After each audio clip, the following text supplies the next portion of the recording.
Coming to you live from the Mediaplex in downtown Windsor, this is a presentation of St. Clair College Journalism.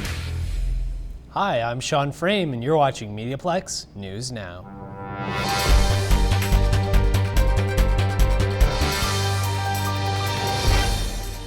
October is Breast Cancer Awareness Month, and St. Clair College is joining the fight in this worthy cause. Aisha Coburn tells us more.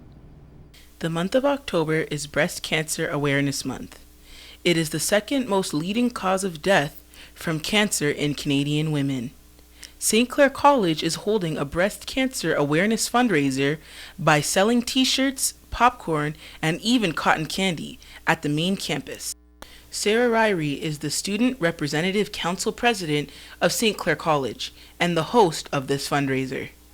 Well, for somebody that I have friends that have lost friends to this, I have friends that have lost moms, I have best friends that their families have been torn apart from this disease.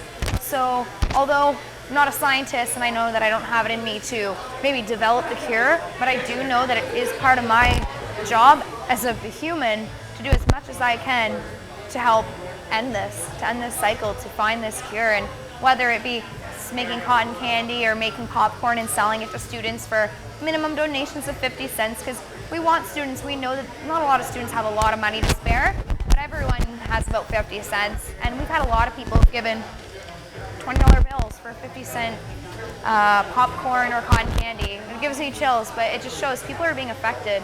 Breast cancer is a malignant tumor that can start in the breast tissue. Malignant means that it may spread. It is the second most leading cause of death from cancer in Canadian women. On average, 67 Canadian women will be diagnosed with breast cancer every day. Even though so many Canadian women know about these statistics, still they all gather together for CIBC's Run for the Cure. And Amanda Broski, a St. Clair College student, was there to experience it all. Everyone was smiling and crying. Different teams had different names. My favorite one was called Steps for Strength. And then they had this part where all of the people who had cancer were on top of the stage and they were holding up signs, and everyone had still fighting signs, or I've been, good for this many months. And there was this girl who was 18 and she had 4 different types of cancer. Yeah, but it was just emotional and then laughter. Everyone had fun. To find out more information about breast cancer, such as research to prevent, or risks, or signs and symptoms, or even just to donate, you can go online to www.cancer.ca. You may help prevent this. This is Aisha Coburn reporting for Mediaplex News Now. Back to you in the newsroom. Now we're going outside to take a peek at our early weather forecast with Melissa Amiouni. What is it like out there, Melissa? Thanks, Sean. Well, it looks like we're experiencing another gray Tuesday. And what goes better with the smoky skies than bitter coldness? Although it's currently 9 degrees outside, it sure feels a lot more like a 6. And that number will continue to drop down as we slide into the evening. We'll be back with a 3-day forecast. The stretch of dropping gas prices is over. After prices fell to a low of $1.10 a liter over the weekend, it has now climbed to $1.15 and even up to $1.21 at some stations. If you would like to keep track of local gas prices, log on to gasbuddy.com or download their free app. The municipal elections are underway, and Ward 3 candidates recently attended a debate at the St. Clair Centre for the Arts. Aaron Sanders has the story. More than 60 people attended the Ward 3 meeting at St. Clair's Center for the Arts. During the 2-hour session, questions were sent from Windsor residents and were posed among the candidates. Reno Betolin was there, so was Gabe Maggio and Caroline Postma. However, Claude Reno was a no-show. The candidates had their own areas set up for that evening. Downtown issues were discussed, along with West End problems and the community. Caroline Postma made it clear that security was her main concern for Ward 3. I would like to see more community-based policing, and honestly, I would like to see more of police bonding with the community, as strange as that sounds. It's always great to put a face to the service, and I'm a true believer in that. Following the closing comments, the candidates were open to a meet and greet with the ward residents. With the advanced polls and the October 27th municipal election around the corner, the answer is this. Caroline Postma, Reno Betolin, Gabe Maggio, or Claude Reno. The question is this: who will you vote for as Ward 3 councillor? Reporting for the Center of the Arts, Aaron Sanders for MNN. Mediaplex News Now. According to media reports, many electoral candidates have been violating bylaws by putting their campaign signs on large illuminated billboards. There is no bylaw restricting the size of their signs, but they cannot be lit up. The reasoning behind the bylaw is to keep people from putting large, distracting signs on their lawns. Jeff Gravel sat down with Canadian war veteran Bruce Moncur in this edition of 3 Minutes With. I'm Jeff Gravel, and welcome to 3 Minutes with Bruce Moncur, a veteran of Canada's contribution to the global war on terror in Afghanistan. Why don't you tell us briefly about the incident that ended your career in the Canadian Forces? Well, Jeff, I was in Roto 306 in Afghanistan, and we took place in the Operation Medusa, in which we were to try to take a Taliban stronghold in the Panjwai district. Eventually what ended up happening was 80 of us were ambushed by over 400 Taliban.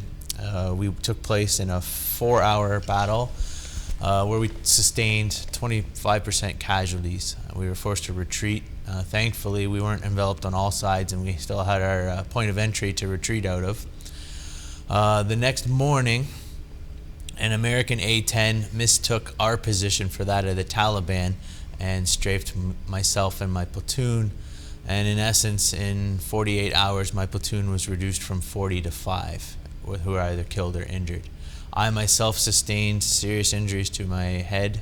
I had 2 brain surgeries, removal of 5% of my brain, and my injuries, long-term effects of short-term memory loss and fatigue when I mentally exert myself. So those injuries were deemed so that I was no longer deployable, and I was released from the military.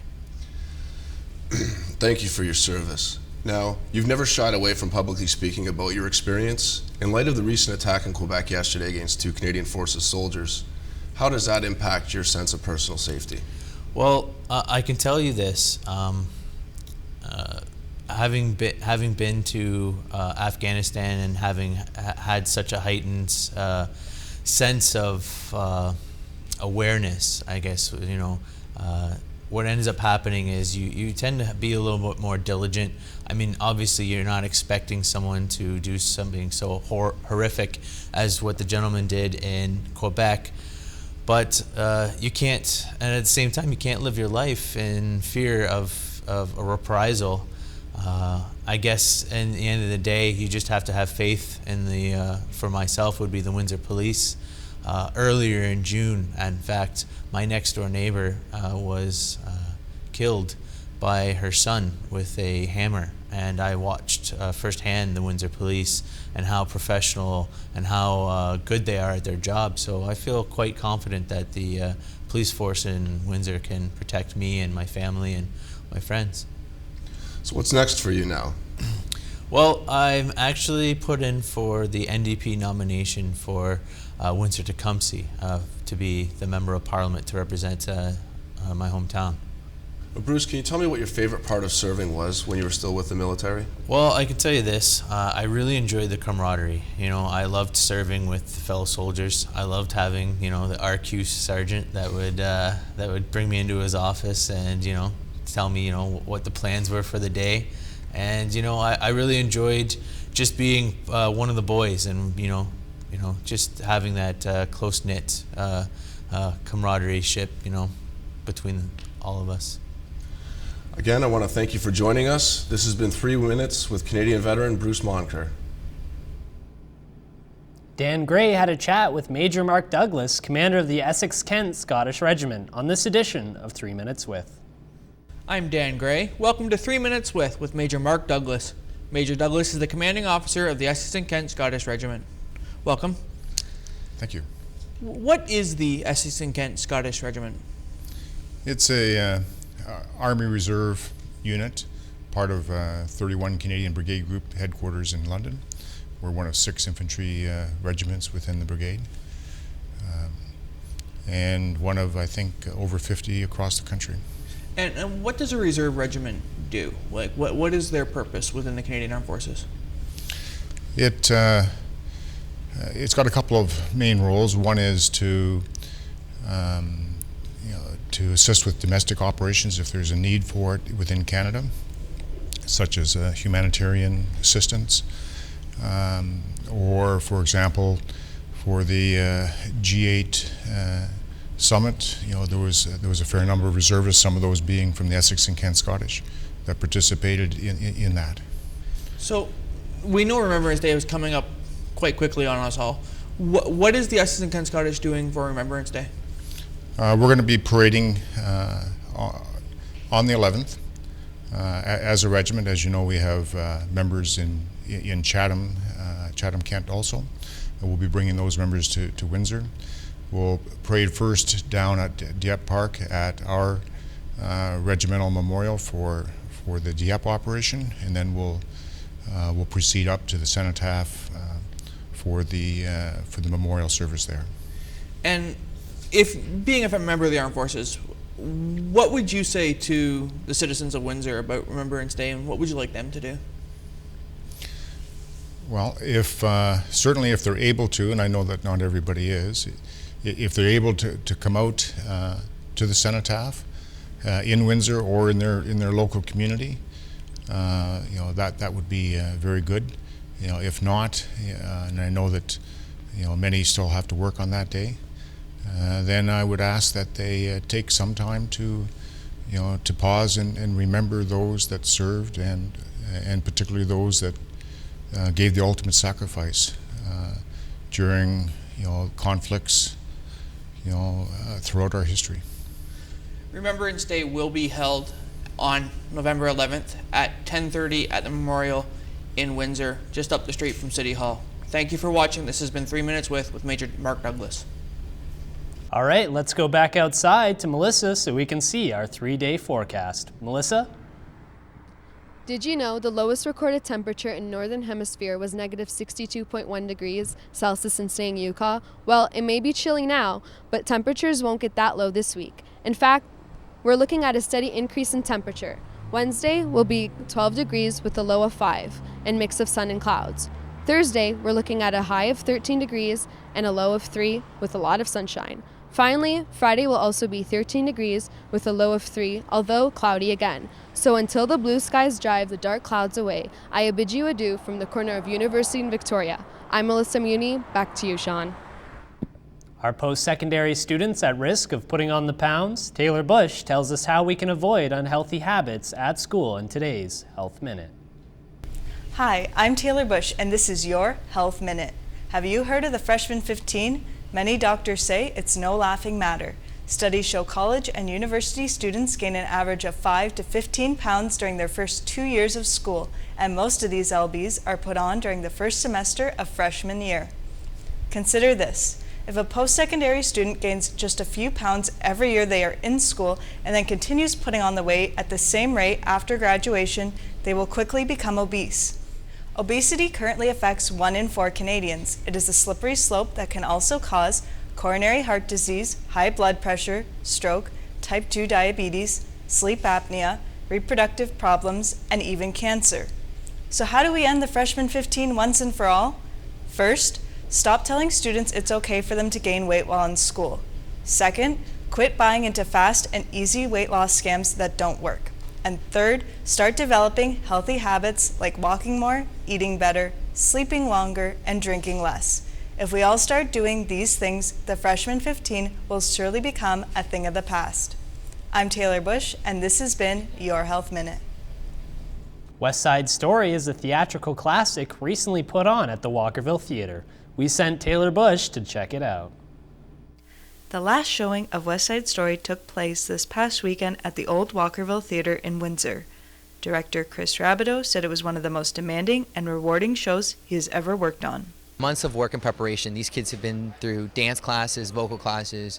We practiced at the University of Windsor. It has been a hard road, but a road worth taking, and they've done a great job. Did you enjoy directing this play? This show was not easy to direct. It's one of the hardest shows in the world to direct, really. You have so many elements from dance, you have the music, the directing style, but it's hard work. It's everyone's moving all the time. And the way I did it was such a moving world that when the moments were still, the audience saw the still moments. Mary Lambrose is the current owner of the Old Walkerville Theatre. She said she enjoyed watching every performance and hopes to continue working with Arts Collective Theatre for years to come. Oh, we had great crowds. We had 3 sellout nights, which is, we can't ask for any better than that. And we think that there is a lot of new people that came to see the theater.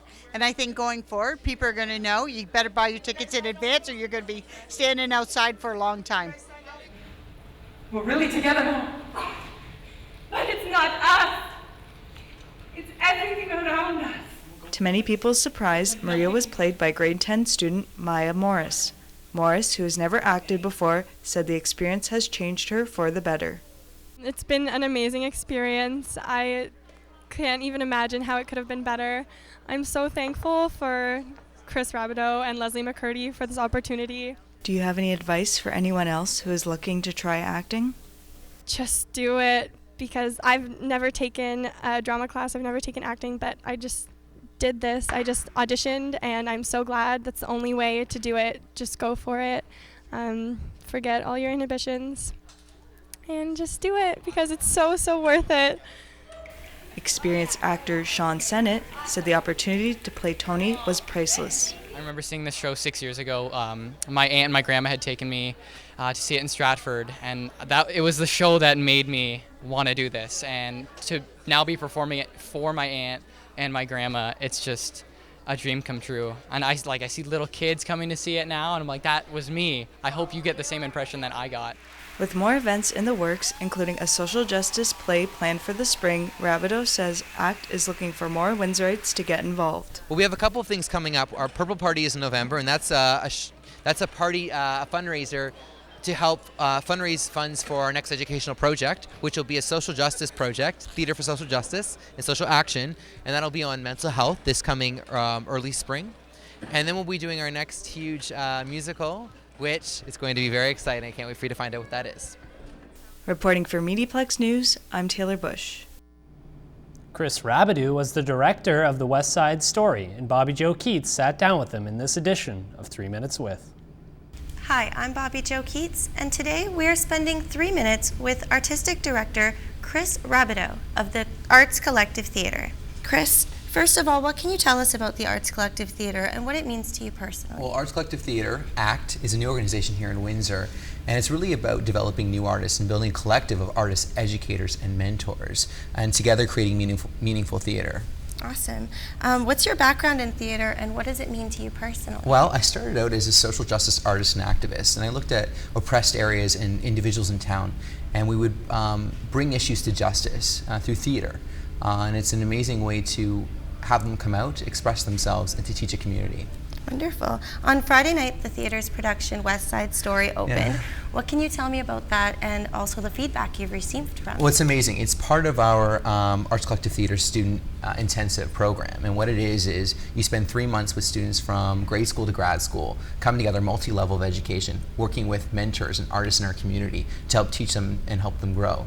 And West Side Story was our first production. It's a huge show, an exciting show, but people are loving it. It's grand, it's artistic. I think it's important when we present works, we present them in new ways. And though it's still traditional in the context, it looks at things through a new lens, and it really pipes up the idea of Americana and what was going on at the time, and the support and lack of support for many of the youth. Awesome.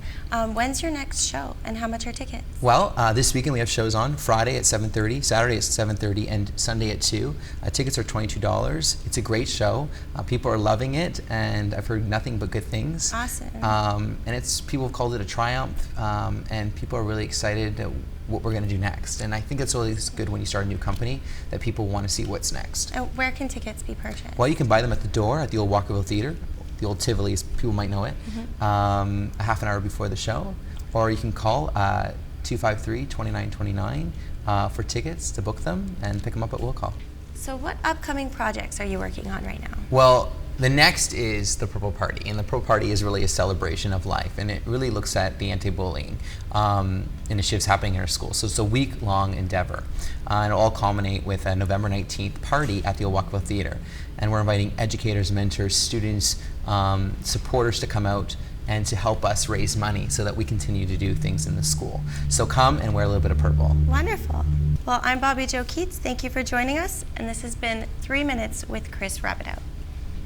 Chris Hadfield has always reached for the stars, and he continues to do so after making his solo orchestral debut. Reporter Justin Prince has the story.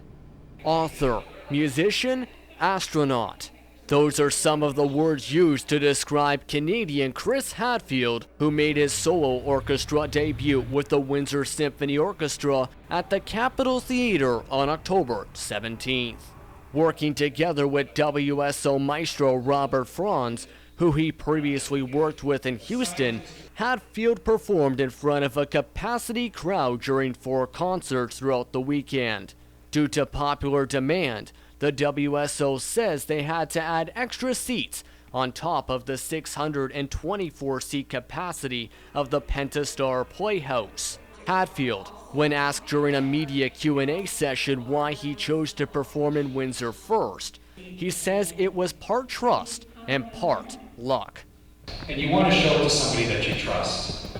You want to show it to someone that is going to give you an honest opinion, but not a wicked opinion. Someone who's not going to judge you, they're just going to judge what you've written, and they're going to tell you what they like and what they don't like. And then maybe you can get better at it. So there's a great comfort in bringing your own invention to people that you know and trust. Now Chris Hadfield's visit to Windsor, Essex County has meant more than just music in terms of impact.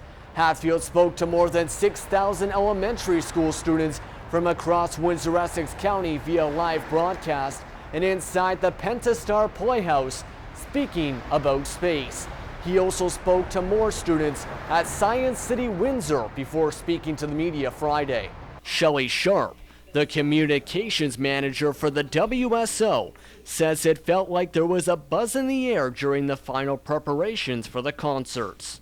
Well, there's been an excitement very akin to, when you were a child and you're waiting for Christmas, that sort of magical feeling that you get when something big is going to happen.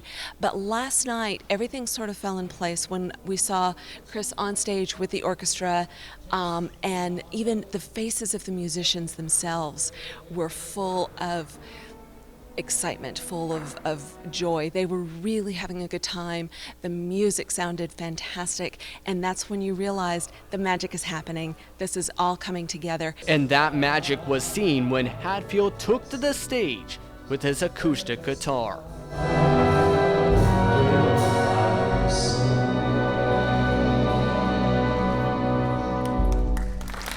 For Mediaplex News Now, I'm Justin Prince. The St. Clair badminton team recently returned from a preseason tournament. Their hopes are high for this year. We were pretty good up there with everybody, every other colleges. Actually, this year was, I think, is going to be one of the toughest season because we saw 13 colleges at this event. St. Clair's Sportsplex hosted the Border City Wrestling event. Kenny Bullock has the story.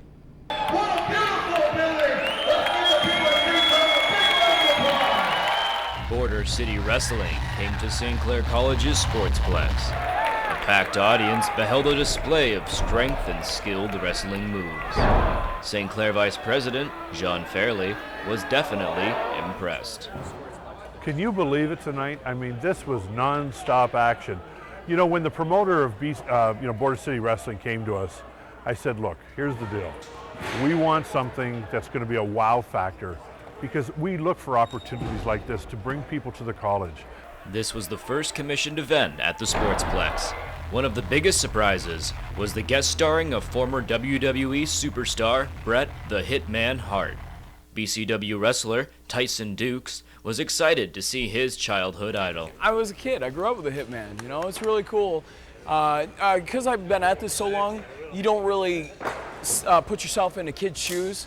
But like every once in a while, I'll have a moment where I'm like, oh my God, that's Bret the Hitman Hart. He was in the Hart Foundation. I grew up with that. The night concluded with a fatal four-way grudge match. Reporting for Mediaplex News Now, I'm Kenneth Bullock. Many students are beginning the process of making their choice for post-secondary education. Check out what St. Clair has to offer. Changing. and they're changing faster than most people can understand.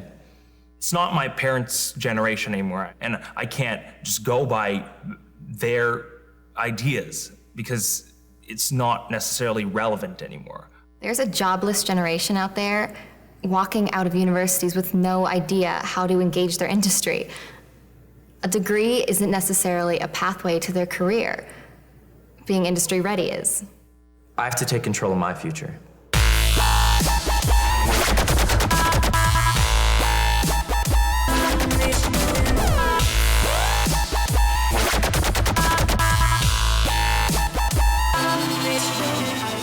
The job market has changed, and I have to adapt.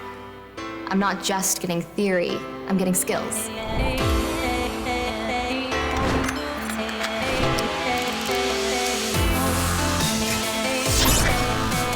Through placement, I'm shown which areas I can specialize in and which path it takes to get there.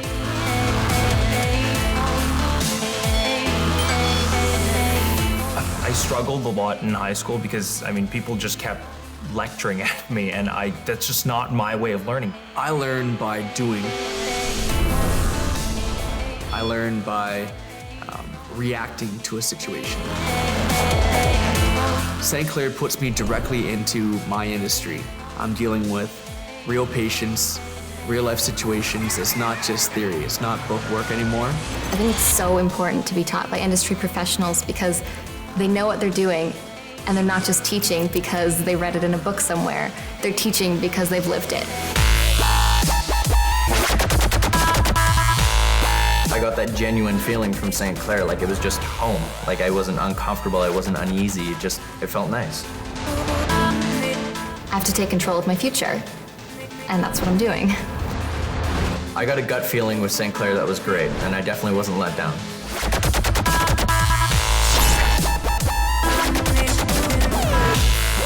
St. Clair is my choice, and I'm glad it's the right one for me.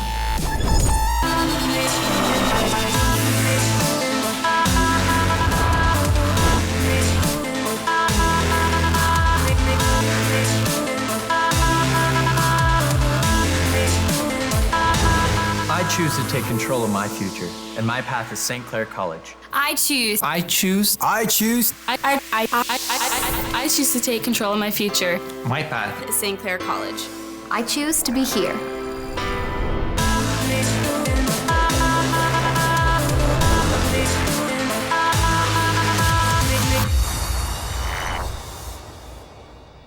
If you're curious about your academic future, St. Clair will be holding a college-wide open house on Saturday, November 22nd from 10 a.m. to 1 p.m. The open house will provide a tour of the campus, residence, and the new Sportsplex. You can also check out the new programs and learn about student services. If interested, you can find all the information you need at stclaircollege.ca. Thanks for tuning in. I'm Sean Frame, and this has been Mediaplex News Now.